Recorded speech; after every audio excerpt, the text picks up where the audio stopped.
Hello friends, welcome to the channel SST excel studies, जहाँ पर कि आपको एसएसटी के चैप्टर समझाए जाते हैं क्वेश्चन आंसर्स के थ्रू, ताकि आपको चैप्टर भी क्लियर हो जाए, क्वेश्चन आंसर्स भी क्लियर हो जाएं। तो चलिए शुरू करते हैं। आज हम करने वाले हैं क्लास 7 का सिविक्स का चैप्टर ऑन इक्वालिटी। तो चलिए शुरू करते हैं। हमारा पहला क्वेश्चन है, what are the key elements of democratic government. Democratic government के की एलिमेंट्स क्या हैं? पीपल्स पार्टिसिपेशन, पीपल्स की सिटीजन्स की participation, resolution of conflicts, conflicts का रिजोल्यूशन मीन्स के कॉन्फ्लिक्ट्स को ख़त्म कर देना, इक्वालिटी मेंटेन करना और जस्टिस प्रोवाइड कराना हर किसी के लिए, हर एक सिटीज़न के लिए। ठीक है, तो ये 4 की फीचर्स हैं किसी भी डेमोक्रेटिक गवर्नमेंट के लिए। क्लियर। नेक्स्ट क्वेश्चन पर आते हैं। नेक्स्ट क्वेश्चन है, define universal adult franchise. Universal adult franchise क्या होती है? The right to vote to every citizen of that country is called universal adult franchise. Adult citizen अगर वो है उस देश का, तो उसको राइट होना चाहिए वोट कास्ट करने का, तो उसको बोलते हैं universal adult franchise. Clear. Next question पर आते हैं। नेक्स्ट क्वेश्चन है, state some incidents from chapter that shows the situation of inequality in India. India के अंदर इनइक्वालिटी शो करने वाले जो इंसिडेंट्स चैप्टर में बताए गए हैं वो बताने हैं। वो क्या थे? एक था इकोनॉमिक इनइक्वालिटी को शो करने वाला चैप्टर, जैसे कि कांता, जो कि एक डोमेस्टिक वर्कर थी, एक फैमिली में काम करती थी, लेकिन उसकी बेटी बीमार पड़ गई और वो छुट्टी नहीं ले सकती थी। क्यों नहीं ले सकती थी? क्योंकि अगर वो छुट्टी ले लेती तो उसे पैसे नहीं मिलते, और पैसे नहीं मिलते तो वो डॉक्टर के पास नहीं जा सकती थी अपनी बेटी का इलाज कराने के लिए। तो क्योंकि उसे पैसे की ज़रूरत थी, और पैसा उसे तभी मिलता जब वो काम पर जाती। तो ये एक जो है इकोनॉमिक इनइक्वालिटी का कारण था। ठीक है। दूसरा इंसिडेंट था कास्ट सिस्टम का, कि ओम प्रकाश वाल्मीकि जी जब छोटे थे, तो जब उनको स्कूल में एडमिशन दिलाया गया, तो स्कूल के जो टीचर्स थे, हेडमास्टर्स थे, या स्कूल में जो पढ़ने वाले बच्चे थे, वो उनके साथ में अच्छा व्यवहार नहीं करते थे, उनके साथ उन्हें इल ट्रीट करते थे उनके साथ में। और स्कूल के हेडमास्टर और टीचर्स उनसे पूरा स्कूल साफ करवाते थे, क्योंकि उनकी कास्ट जो थी वो लोअर कास्ट के थे। तो उस बेसिस पर उन्हें स्कूल में पढ़ाई कराने के बजाय उन्हें काम करवाया जाता था उनसे। तो ये एक डिस्क्रिमिनेशन का इंसिडेंट था, जो कि कास्ट के बेस पर था। तीसरा इंसिडेंट था मिस्टर एंड मिसेस अंसारी के साथ में, जिन्हें कि फ्लैट नहीं मिलता है रेंट पर। क्यों? क्योंकि उनका जो रिलीजन था वो डिफरेंट था। क्लियर। तो ये 3 इंसिडेंट्स हैं जो कि चैप्टर में बताए गए हैं। नेक्स्ट क्वेश्चन आता है। नेक्स्ट क्वेश्चन है, what do you mean by constitution. Constitution से आप क्या समझते हैं? कॉन्स्टिट्यूशन क्या है?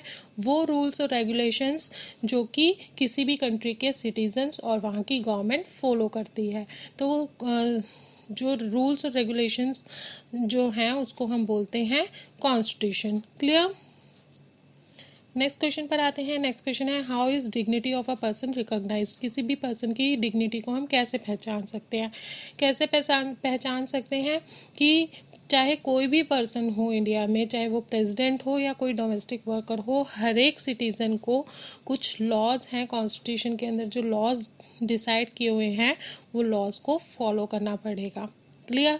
दूसरा है कि किसी के साथ भी, किसी भी सिटीजन्स के साथ किसी भी बेसिस पर कोई भी डिस्क्रिमिनेशन नहीं किया जा सकता। तीसरा पॉइंट आता है कि किसी भी सिटीज़न को पब्लिक प्लेस पर जाने की पूरी परमिशन है, चाहे वो कहीं भी हो, कोई पार्क हो, स्कूल हो, हॉस्पिटल हो, हर एक जगह वो जा सकता है विदाउट एनी कंडीशन और कोई बिना किसी रोक टोक के। क्लियर। नेक्स्ट पॉइंट आता है अनटचेबिलिटी, जो एक अपराध माना जाता है, उसे अबॉलिश कर दिया गया इंडिया में कम्प्लीटली। किसी के साथ भी अनटचेबिलिटी का व्यवहार नहीं किया जा सकता। तो इन चारों पॉइंट्स से हम ये कह सकते हैं कि जो इंडिया है, इंडिया के अंदर पर्सन की जो डिग्निटी है, उसकी जो सेल्फ रिस्पेक्ट है, वो मेंटेन की गई है। क्लियर। नेक्स्ट क्वेश्चन पर आता है। नेक्स्ट क्वेश्चन पर आते हैं। नेक्स्ट क्वेश्चन है, how does Indian constitution guarantee equality to all. किस तरह से गारंटी दी है इंडिया के अंदर?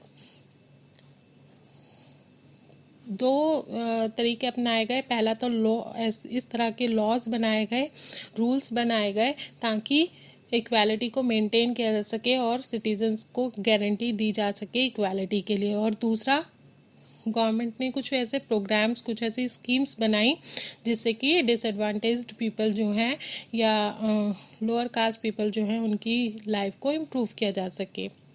क्लियर। नेक्स्ट क्वेश्चन पर आते हैं। नेक्स्ट क्वेश्चन है explain a scheme started by government to improve lives of disadvantaged people. Disadvantaged people की लाइफ को इम्प्रूव करने के लिए कौन सी स्कीम बनाई गई?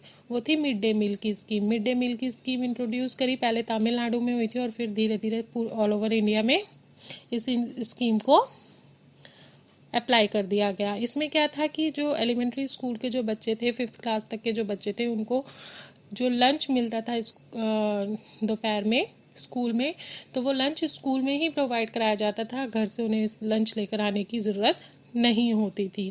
क्लियर। नेक्स्ट क्वेश्चन पे आते हैं। नेक्स्ट क्वेश्चन है what is the motive of mid day meal scheme. इस स्कीम को इंट्रोड्यूस करने का मोटिव क्या था, रीज़न क्या था?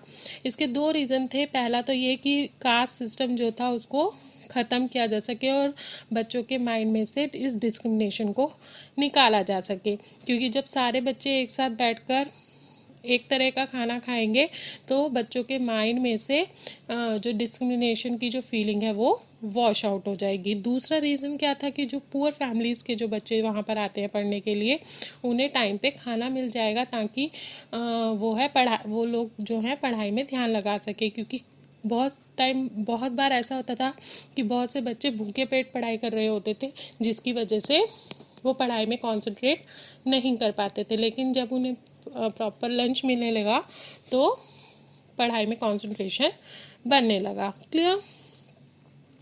नेक्स्ट क्वेश्चन पर आते हैं। नेक्स्ट क्वेश्चन है what is the main reason of discrimination among people. लोगों के बीच में डिस्क्रिमिनेशन करने का कारण क्या है? वो है लोगों की सोच, उनके विचार, क्योंकि वो शुरू से ही ऐसा सुनते आ रहे हैं, देखते आ रहे हैं, तो उनके माइंड में ही सेट हो गया है कि इस तरह का बिहेवियर करना चाहिए और ऐसा करना सही है। वो ये मानने लगे हैं कि ऐसा करना सही है। जब लोगों के ये विचार चेंज होने लगेंगे, उनकी जो धारणाएं हैं, उनकी जो मान्यताएं हैं वो ख़त्म होने लगेंगी, तो इस तरह का डिस्क्रिमिनेशन कम्प्लीटली ख़त्म हो जाएगा। क्लियर। नेक्स्ट क्वेश्चन पर आते हैं। नेक्स्ट क्वेश्चन है what was civil right movement. Civil right movement क्या है? ये था 1950s में अमेरिका के अंदर स्टार्ट हुआ था। अफ्रीकन अमेरिकन पीपल ने स्टार्ट किया था for the demand of equal right and abolition of racial discrimination. Racial discrimination होता था ब्लैक और वाइट के बीच में, तो उस रेशियल डिस्क्रिमिनेशन को एबॉलिश करने के लिए और इक्वल राइट्स की डिमांड करने के लिए एक मूवमेंट किया गया था जिसे सिविल राइट मूवमेंट कहते हैं। क्लियर। अफ्रीकन पीपल ने स्टार्ट किया था ये movement against Americans. Clear. Next question पर आते हैं। Name the autobiography of Om Prakash Valmiki. Om Prakash Valmiki ji की ऑटोबायोग्राफी का नाम बताना है, जो है झूठन अ दलित लाइफ। क्योंकि वो दलित फैमिली से बिलोंग करते थे तो उन्होंने अपनी ऑटोबायोग्राफी का नाम रखा झूठन अ दलित life. Clear.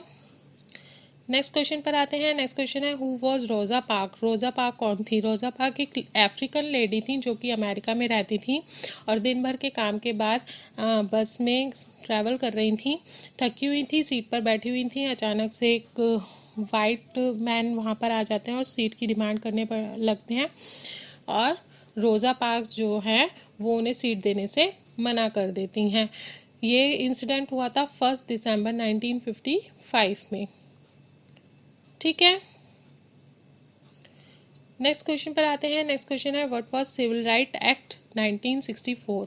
Civil right act क्या है 1964 का? ये एक एक्ट पास हुआ जब ये मूवमेंट हुआ, सिविल राइट मूवमेंट हुआ, तो अमेरिकन गवर्नमेंट ने ये एक्ट पास किया जिसका नाम दिया गया सिविल राइट एक्ट। इसके अकॉर्डिंग क्या था कि हर एक सिटीज़न को जो है वो इक्वल राइट प्रोवाइड कराए गए और डिस्क्रिमिनेशन को प्रोहिबिट किया गया on the basis of race, religion और नेशनल ओरिजिन, कि इन बेसिस पर उसके साथ किसी भी सिटीज़न के साथ में कोई डिस्क्रिमिनेशन नहीं होगा और हर एक सिटीज़न को राइट है कि वो स्कूल में या किसी भी प्लेस पर जा सकता है। और इसके अकॉर्डिंग अफ्रीकन अमेरिकन जो चिल्ड्रन थे वो भी स्कूल में जाकर इक्वली एजुकेट हो सकते थे, एजुकेशन ले सकते थे। क्लियर। नेक्स्ट क्वेश्चन पर आते हैं। नेक्स्ट क्वेश्चन है who are African Americans. African Americans कौन थे? अफ्रीकन अमेरिकन्स वो पीपल थे जो कि अमेरिका में रहते थे और अफ्रीका से लाए गए थे। काफ़ी समय पहले जब ब्रिटिश गवर्नमेंट का टाइम था, मीन्स के 16th सेंचुरी में 18th सेंचुरी तक, 19th सेंचुरी तक जो अफ्रीकन पीपल थे वो स्लेव्स बनाकर अमेरिका में और अदर कंट्रीज़ में लाए जाते थे। तो जो उनके जो सक्सेसर्स थे जो अभी भी वहाँ पर रह रहे हैं उन्हें अफ्रीकन अमेरिकन पीपल कहा जाता है। और उनके साथ में डिस्क्रिमिनेशन होता था जब तक कि सिविल राइट मूवमेंट नहीं हुआ था। और सिविल राइट मूवमेंट होने के बाद जो सिविल राइट एक्ट पास हुआ तब तक उनके साथ में डिस्क्रिमिनेशन होता रहा। और लेकिन जब सिविल राइट एक्ट पास हुआ तो ये डिस्क्रिमिनेशन कम हुआ, वहाँ पर एबॉलिश किया गया वहाँ पर अमेरिका के अंदर। क्लियर? आज के लिए बस इतना ही। कल हम फिर मिलेंगे किसी और वीडियो के साथ में। आई होप आपको ये वीडियो पसंद आई होगी। अगर आपको ये वीडियो पसंद आई तो प्लीज़ प्लीज़ इसे लाइक करें, शेयर करें, सब्सक्राइब करें। और अगर किसी भी तरह की कोई प्रॉब्लम हो तो आप कमेंट बॉक्स में कमेंट करके मुझसे पूछ सकते हैं। कल फिर मिलेंगे। अभी के लिए बाय बाय।